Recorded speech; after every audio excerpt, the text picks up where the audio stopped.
So, please stand up everyone for our prayer. Mr. Johnson, lead the prayer.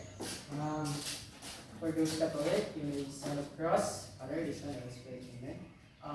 Oh Father God, very thankful na namin ka dili ginawa na galiko na now si Ma'am ma-deliver na gayo og tarong ang discussion para sa tarong gayo og Lord, gayo si Ma'am na daghan og mga mga mataas yung confidence Ginoo mo. So, good afternoon everyone. Good afternoon, ma'am. Before taking your seats, kindly take up some pieces of paper on the floor and arrange your chairs properly.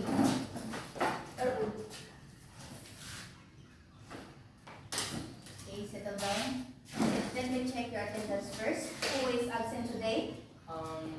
None, ma'am. Miss Rachel, Okay, only one absent. Give yourselves 5 claps for being present today, class.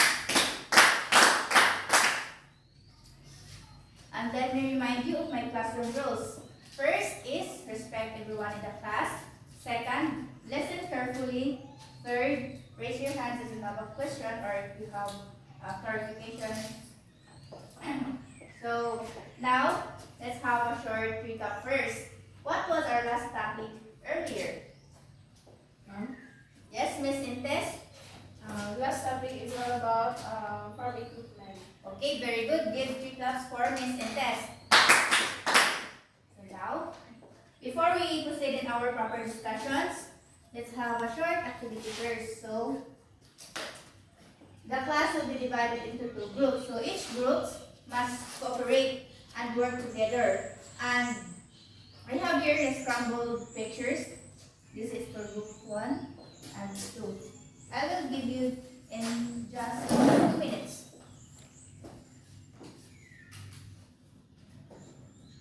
Ma'am, okay na, ma'am?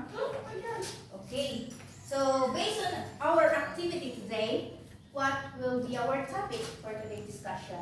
Ma'am? about houses. Okay, Mr. Ganza. What about houses, Ma'am? Okay, sit down. Another hand. Miss Entes. It's all about, based on the activity, ma'am, our topic for today is all about the types of houses. Okay, so our topic for today, it's all about Philippines housing types.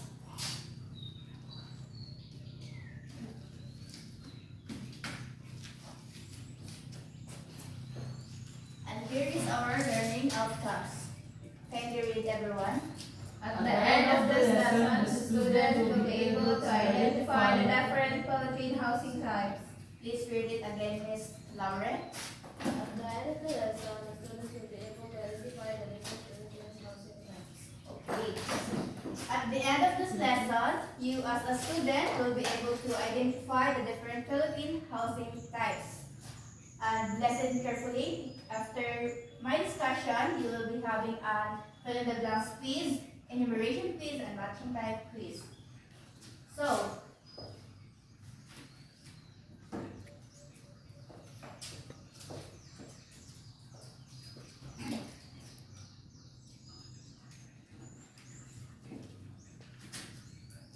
Philippines housing types have 3 types of housing. Condominium, townhouse, and the house and lot. So first is the condominium.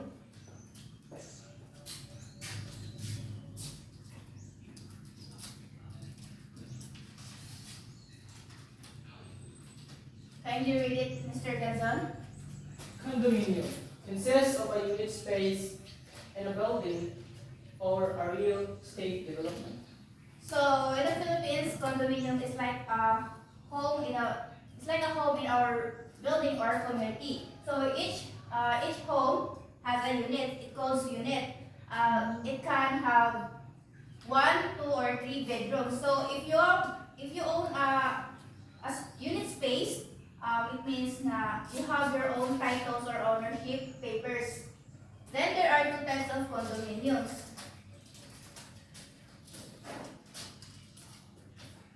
Which is the mid-rise and high-rise. So first is mid-rise. Okay. Kindly read, Miss Laure. This type of condominium can be up to 10 floors high. So, muna itsura sa mid-rise. 10 floor. O, 10 floors or siya po to. Maximum na. So,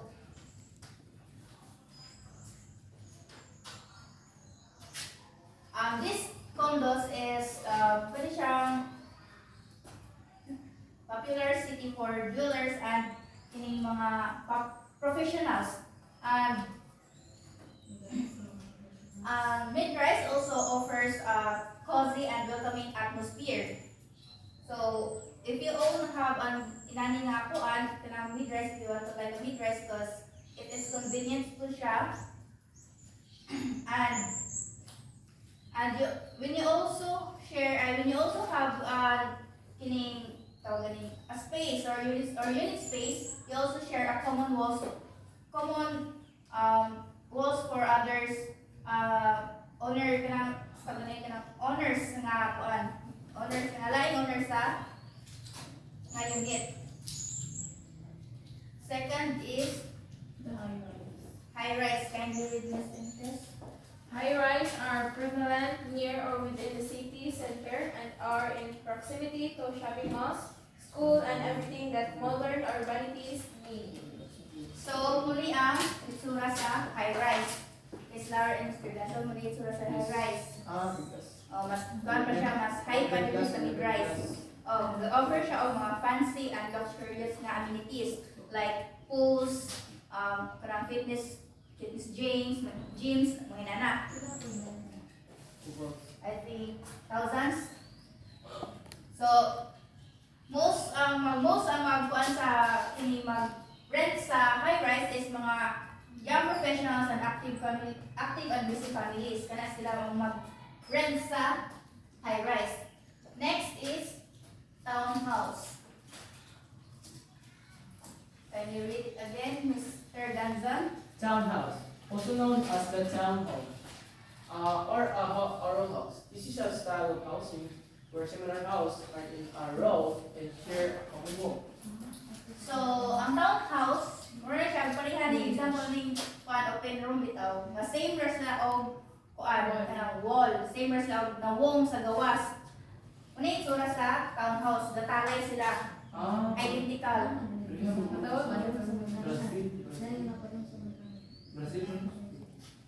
Example ani is ang pamilya ng ata. Nana. Then, next is the house and lot. Can you read Ms. Laure? The house and lot. This type of home is that requires real estate property like the noise. Okay.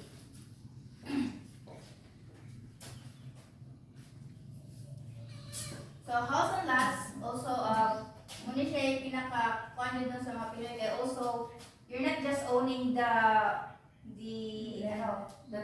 building or the house, but also you own the land. There are types of house and lots. First is single attached.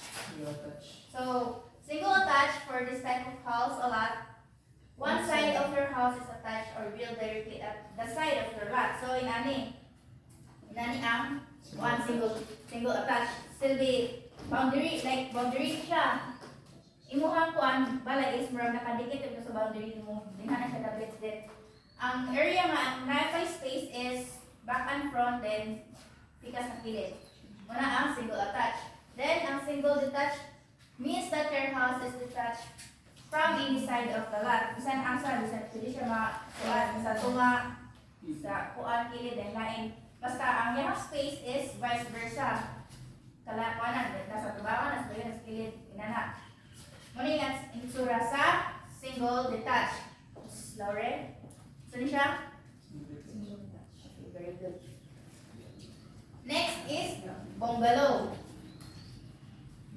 Bungalow, this is simply a single-story house with all the rooms located in the same floor and that is in the ground. So, ang bungalow, flat lang siya. Wala siya single-story, wala siya second story. Kay tungod, it is good for the kanang mga elders or katong mga pamilya nga sakit nga lugos kalakaw, inana. So, inani ang bungalow. rin sa flat. Oo. Floor. Then, next is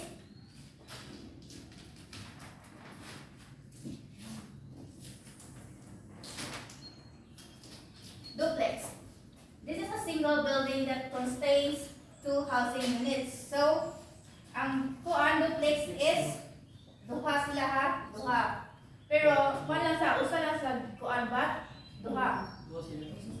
Usa ka building pero duha na siya ka balay. Pwede siya duha na makuyan. Nani ang itsura sa duplex. So, dua. Then triplex, kuan siya similar sa duplex. Pero Instead of two, may mo siya tulo. So, nani na yung itsura. triplex from the word Triplex.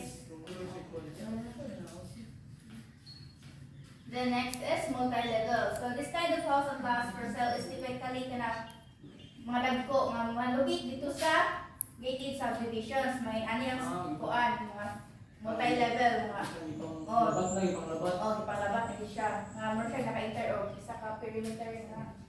Mag-zindog. So, do you have any questions? No, ma'am. Yes, ma'am. Okay, so what is Philippine housing type? So Philippine housing type is encompasses a range residential available in the country,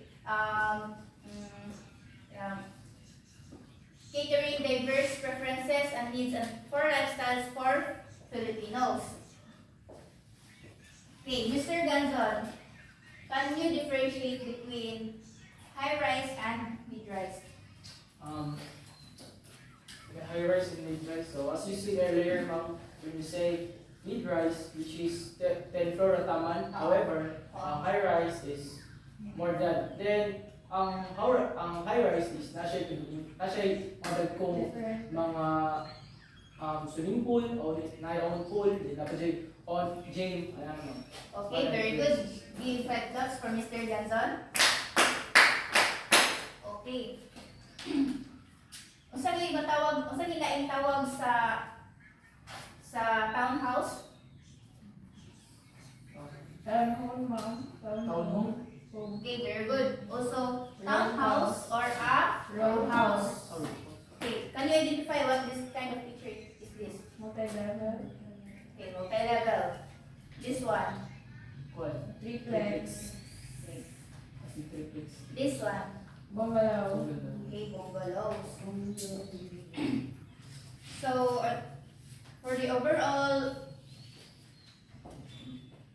generalization of this topic, let me summarize it. So, Philippines housing type is encompass a diverse range of options building like condominiums, townhouse, house and flats. These types of houses catering various preferences, budgets, designs, and lifestyles for Filipinos. Sir, do you understand, class? Yes, Yes, ma'am. ma'am. So kindly get 1/2 crosswise for your quiz. First quiz is fill in the blanks.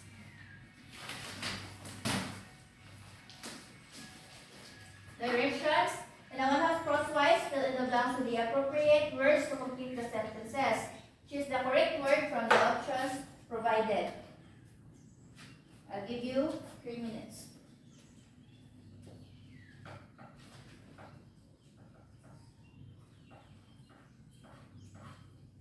Are you done, class?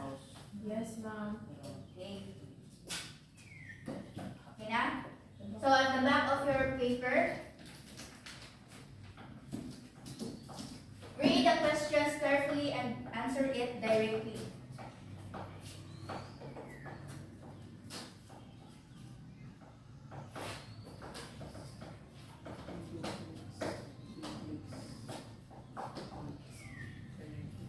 Okay, done? Yes, ma'am. Okay, very good. Kindly pass your papers forward. For the last quiz or activity, it is a matching type quiz.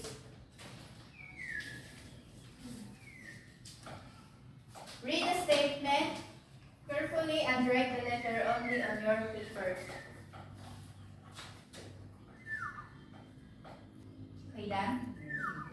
Not yet, ma'am. Okay, I'll give you time.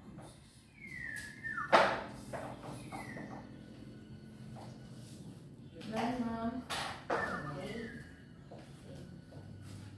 Pass your papers. But before we end our discussions today, here is your assignment. Provide the pictures at least 10 and identify what type of Philippine housing it is. So, in a one paper ha, in a long bond paper, dito niyo siya i-tapot, then identify niyo siya kung saan siya nga kind of Philippine housing is. Are we good? Yes, Are ma'am. we clear? Yes, ma'am. Okay. Class dismissed. You may now go.